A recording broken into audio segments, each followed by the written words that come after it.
The last 20 years haven't been very kind to the party of John Hume and that famous strapline of his towards an agreed Ireland. Really, over the last 20 years, they've lost 46% of their votes from 1998 down to 2017. And if you look at the two elections in 2017, they did okay in March, but then they finally lost all three of their MPs.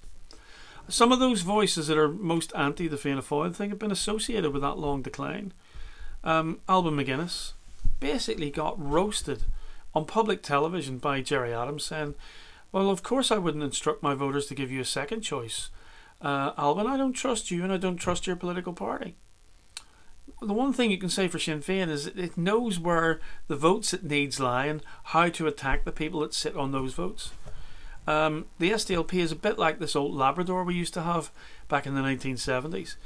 Used to throw her some scraps of bread and she'd walk over it and sniff on it. Kind of Hollywood, North Down, pampered pooch, so to speak. But one time we went up to see my aunt up in Donegal, right up on the north coast, and they had 3 hungry working farm dogs there, and our dog wasn't that stupid. She figured out very, very quickly that if she didn't snatch that bread out of the air as it was coming at her, she wasn't eating that day. So she adapted to the circumstances. And for me, the opportunity of this joint policy platform is the beginning of a possibility that the SDLP might begin to adapt to its straitened circumstances. There's nothing it can do about the arrangements under the St Andrews Agreement, which gives pretty much all inevitable power to two parties that can't work with each other. But what it can do is to begin to work the environment that it's got to try and pull back some of that influence, pull back some of that power.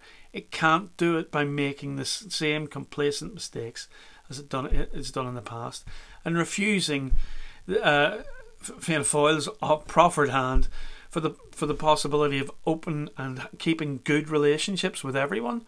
Well, that hasn't exactly worked out terribly well for them in the past either. You can't be a catalyst and you can't be a healer unless people are actually voting for you.